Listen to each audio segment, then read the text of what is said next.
My talk today is nothing strange, all right, than the food and the future, all right.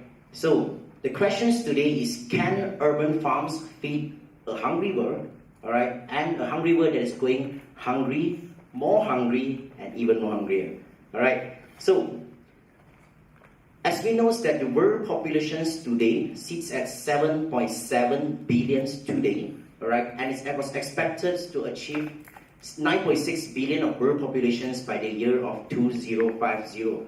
All right. So what that means when we achieve 2050 by the 9.6 billion of world populations, how do we feed this amount of people?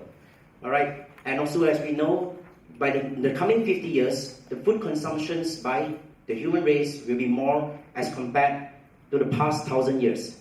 All right. And when we have this amount of people, 70% of these people will tend to move into the city area.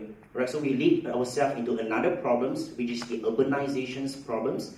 All right? When we have more people living in the city, we have more and more city area, and we have lesser and lesser farmable land, as well as they are getting further and further away from us. All right? So that is a problem. All right? So when it gets further and further away from us, right, we are introducing ourselves into more carbon footprints, delivering the foods back into the city. All right. So as we need more, 70% more foods compared to today, all right, to feed that amount of populations, 80% of the cultivated land has been used. All right, which it means that we have no way to go, right, and food security becomes an issue. All right. Besides that, we do have problems in terms of inconsistent climate as well. All right. As all we know, we are not able to control weather.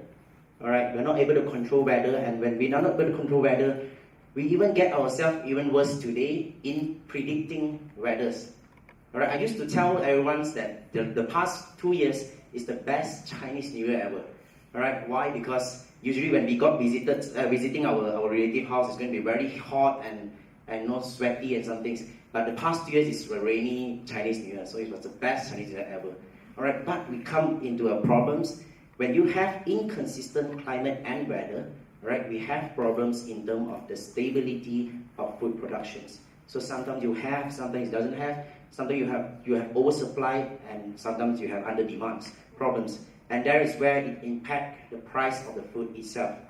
All right. So when we are speaking about food, it's something that we need. All right. It's not about iPhone X. All right. It's something that we need. So if we doesn't have the ability to control what we need, that is one problem. All right.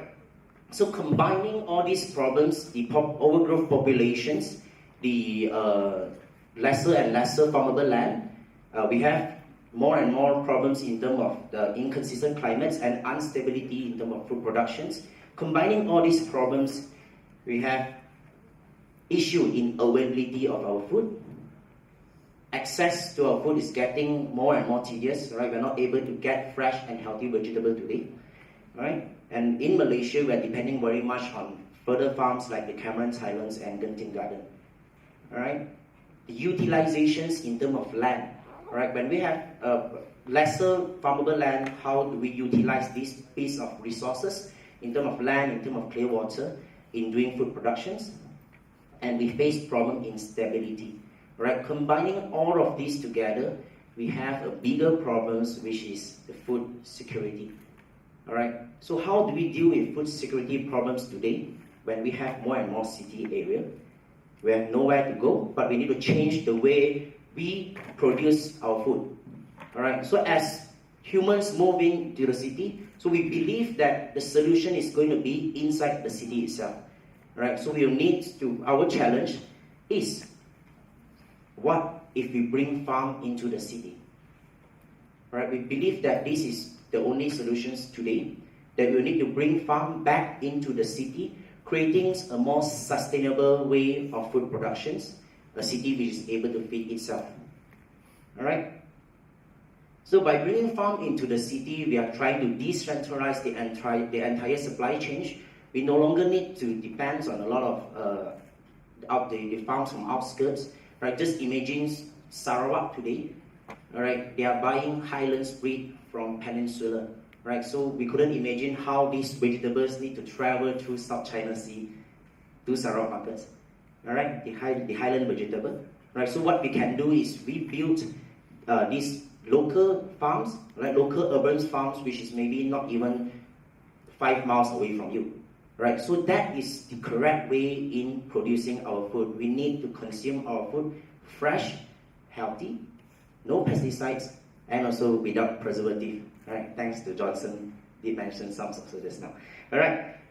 So speaking about fresh and clean food, all right, fresh and clean food. How do we maintain? All right, how do we maintain the quality of our food today?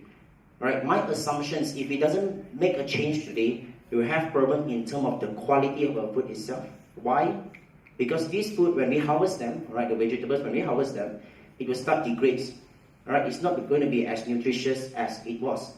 As it going to pass through a lot of food mile, right? Food mile, it means the distance from the farm to the consumer.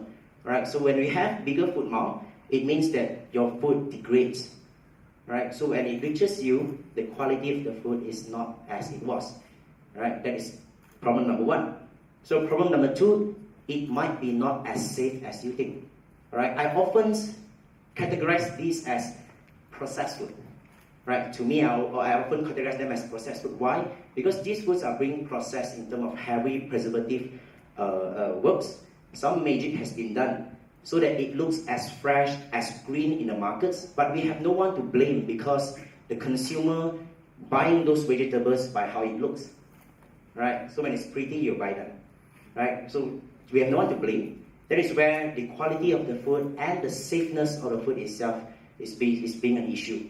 All right? Not to forget some practice in terms of the hormones, in terms of fasten the growth stage of the vegetable. All right, so just imagine today, all right, what we are doing here today in KL, right, we are building urban farms within some of the significant city in Malaysia. All right, basically what we have today is in Kuala Lumpur, in Malacca, in JB, in Sarawak, and in Penang. All right. So imagine if we have this kind of urban farms, we call them the local farms, where these farms are being grown indoor. All right, it's clean, and the actual technique that we're using today is a more environmental friendly technique in terms of using 0% of soil. All right, so when we are doing soilless planting, it means that it is a zero soil planting, no contaminations in terms of soil. All right, this is why we started City Farm Malaysia. Right, so we are here to inspire more city farmers with the ability to grow locally from anywhere for a more sustainable future of food. Right, so what we are speaking here today is what is the future's hold. Right, how are we going to deal with this amount of populations? How do we feed them? All right, if we have the solutions in living vertically in the city area, so that is how our farm is going to be. All right, so. And we are focusing very much in indoor farming. All right, the reason why, all right, why are we focusing very much in terms of indoor farming? Because urban farms doesn't categorize, don't limit ourselves whether it's an outdoor farm or an indoor farm. But we believe that the future is an indoor farms. All right, and also building indoor farms, it means that we are using water. Right, we are using clean water as the main planting agent. A soilless way of planting, and about the yield is almost 90% of yield being harvested compared to conventional farms which hold only 60% of it. Alright, so speaking about the resources, clean water is a very valuable resource today, and we are lucky enough to be in Malaysia, right? So because even our tap water is considered soft water, alright? So directly we can even get water from our tap for our plantations. Alright, so clean water is a very valuable resources where we believe conventional farm is taking too much of these resources for agricultural activities. Alright, so the problem here is you're feeding more of these resources to the vegetable, to the livestock than human ourselves. Alright, so the solutions here is when we are talking about the future of farm, we need to go into nowhere but two solutions. We either utilize the clean water or we're going to circulate them. Right?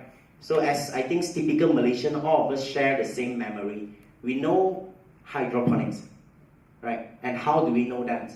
I believe those under 20 years old, I think you might never seen them before, right? So 20 years back, for typical Malaysian, we share the same memory. We know hydroponic through a vertical box, right? You have this polystyrene on top, you have holes, you have net pot, you put in your seeds, there's water in the bottom, and then you let it grow, right? That is how we usually know hydroponics, right? As time passes, it develops into a more high-tech farming because we are bringing them into the city area, creating a more sustainable kind of farm. And this way of farmings are taking even lesser clean water resources, right? It could be even as high as 95% lesser water being used for planting. All right. So for sure, if you are able to imagine what is an indoor farm like, right? Inside the indoor farm is basically, we have a lot of names for them. Some call them the climate control farm. Some call them plant factory, right? Some call them the indoor vertical farms and lots more. Zero pest farm, you have a lot of names for that, right? So what is basically an indoor farm does? Okay, imagine yourself inside an indoor environment, just like what we are here today, right? We are building vertical farms. So these farms is actually growing vertically, and what we are trying to control in the climate control farm, right? We are trying to control the temperature. We are controlling sunlight for photosynthesis. We are controlling the humidity of this area. We are controlling pests from entering the farm. We are controlling the pH level inside the nutrient. We are controlling the concentrations of these nutrients inside the water. And last but not least, we are even able to control carbon dioxide indoor. Alright, so as most of us know, plants need carbon dioxide to live, right, to grow. Right, so that is all the things that we are able to control in the indoor climate control farm. And why some of them call them the plant factory, right? I believe this term is very familiar to any of the Taiwanese because Taiwan today have more knowledge in terms of urban farming compared to us here, and they're having a higher health awareness in their community, right? So why do they call them the plant factory? Because this farm give you consistent output, all right? I believe anyone here, if let's say you're a farmer today, right? Your buyer comes to you and telling you that, okay, I want 1 ton of vegetables every 3 days. I'll come for that 1 ton every 3 days, all right? And I believe if you ask the wholesaler, they will tell you, I'll need to look at the weather. I'll need to look at the stock, all right? And the price would be different, right? No one is able to commit, right, in terms of the pricing of it. That is where we think that food productions need to be stable. So when, as good as vertical farms or the plant factories being here, we are able to secure the productions. That is why we call them a plant factory, all right? And also, these environments, we are actually using 0% of pesticide for a very simple reason, because you won't find pests inside the indoor farm, all right? No pests, no pesticide, all right? And the second issue is in terms of the preservative. Why doesn't we use preservative for that? All right, you'll find a lot of urban farmers today, even from my company, right? We are selling the vegetable alive.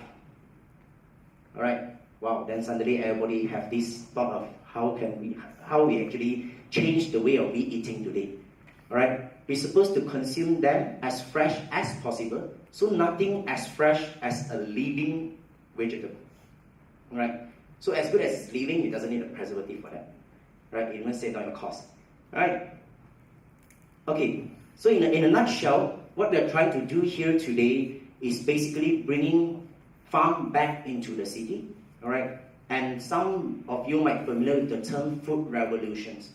So how is it going to be a revolutionary mission in terms of bringing farm into the city, making a city which is able to feed itself, and we are getting ourselves closer to the sustainable city, and also security in terms of food. But of course, in city farms, we believe the efforts, right, and the challenges coming along in Malaysia specifically today, right, it's more on the know-how, the technology, and also the industry.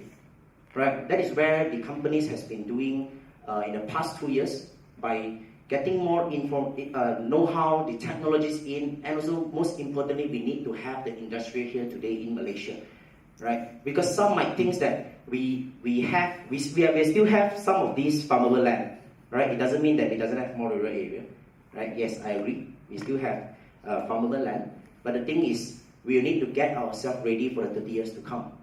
Right? That is where the industry starts, and we are getting ourselves ready.